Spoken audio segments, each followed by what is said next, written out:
Hello, it's Sabrina here from glimmercraft.blogspot.com from Aspiring to Creativity, and also for Paper Architecture with Sabrina at paper-architecture-sabrina.blogspot.com.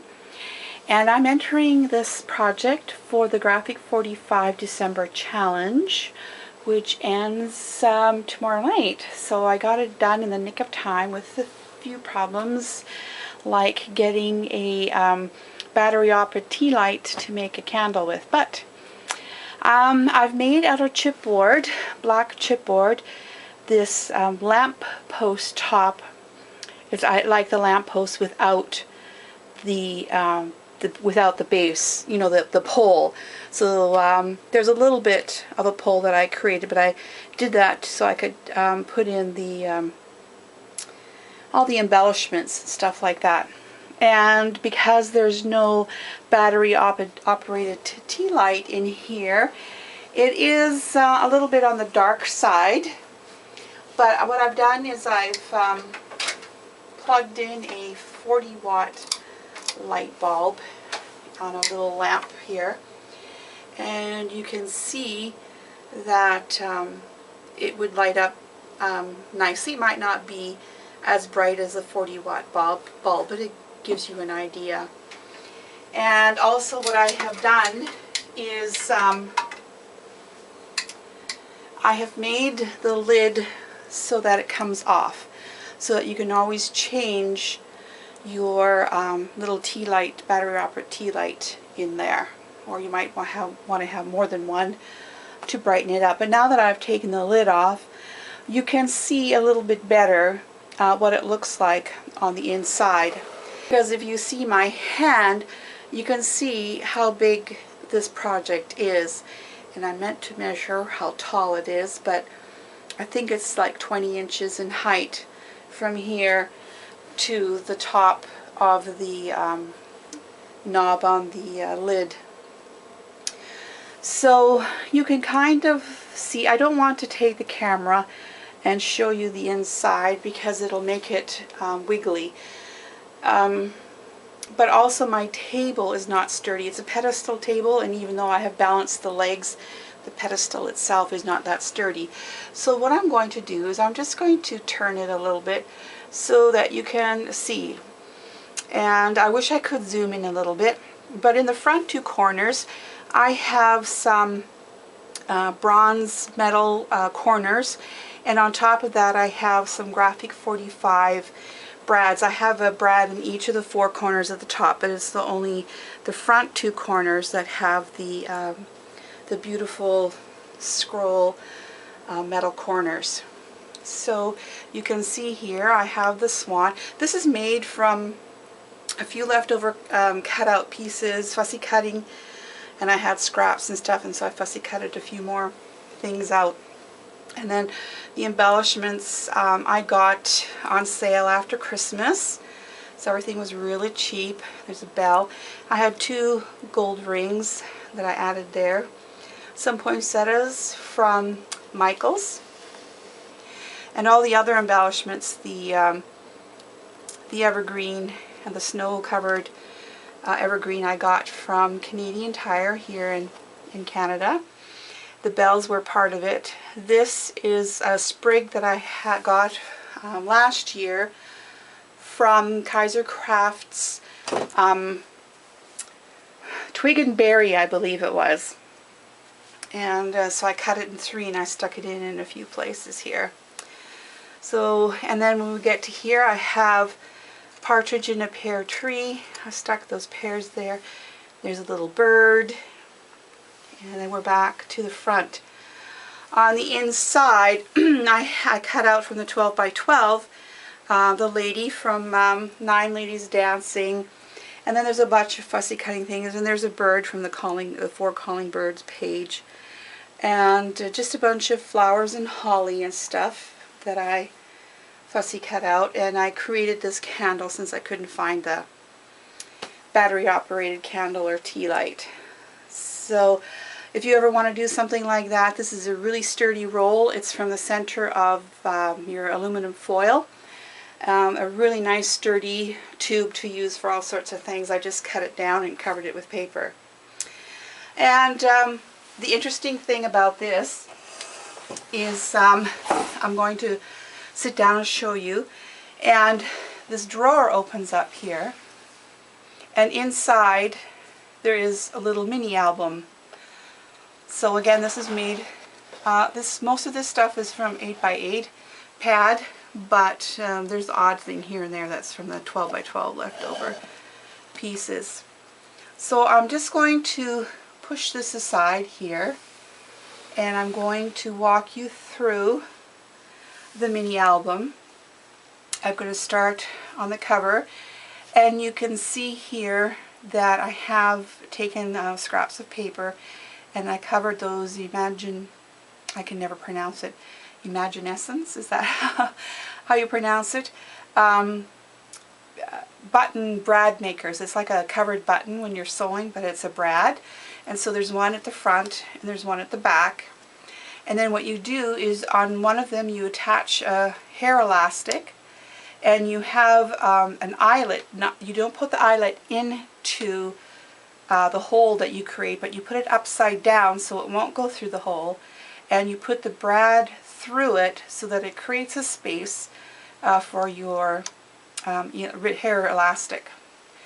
I put on here one of the cut-aparts, or ATC, that are from the 8x8 pad, and I mounted it on black cardstock, and then I put more of the Graphic 45 brads in there. And I also created a hole on the side of the card, and I put 2 pieces of ribbon through there.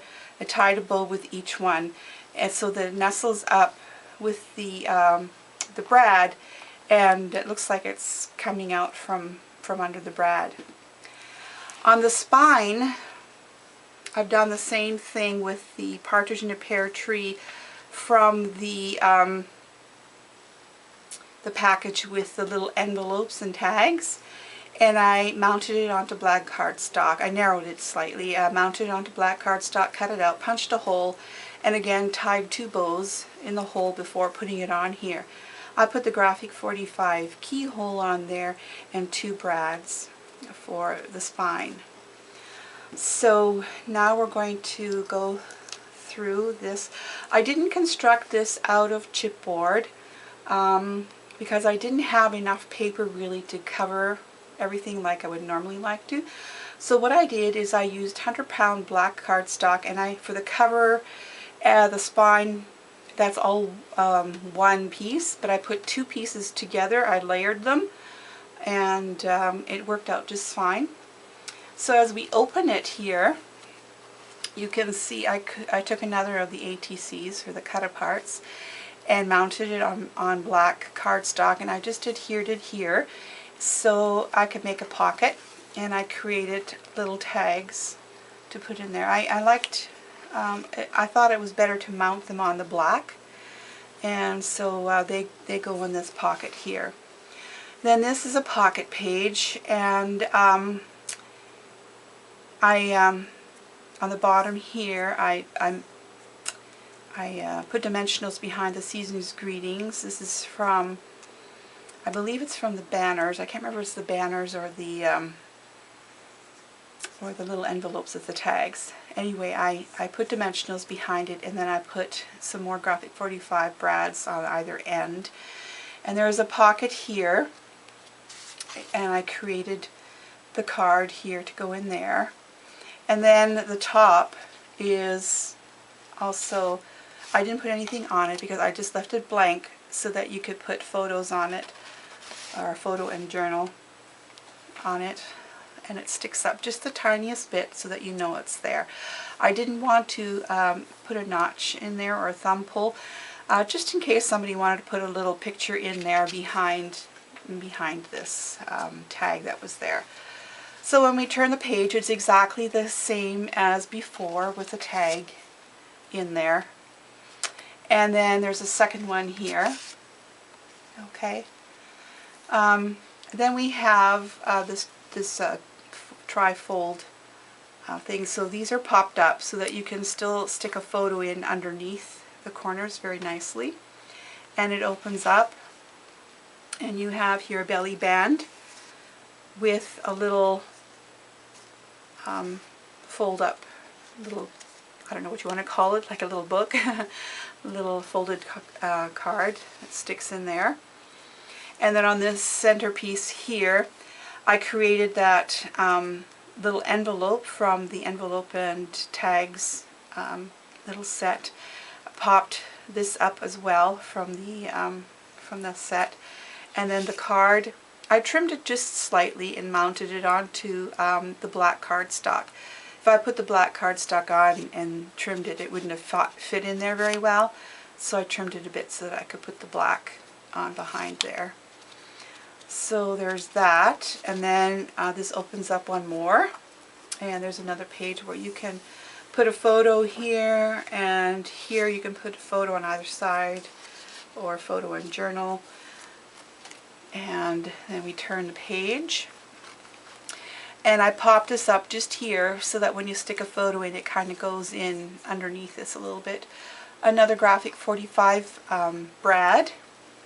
And on this page here, from the little envelopes and tags, I create this little envelope here. I just think these are so cute. And there's another tag. And then of course on this one here, there's another photo tag here. Then we turn the page, and I have, I'm sorry about my arm going in front. I'm going from this side. I can't go on the other side, and I can't go behind, so I apologize. But there's this little tag.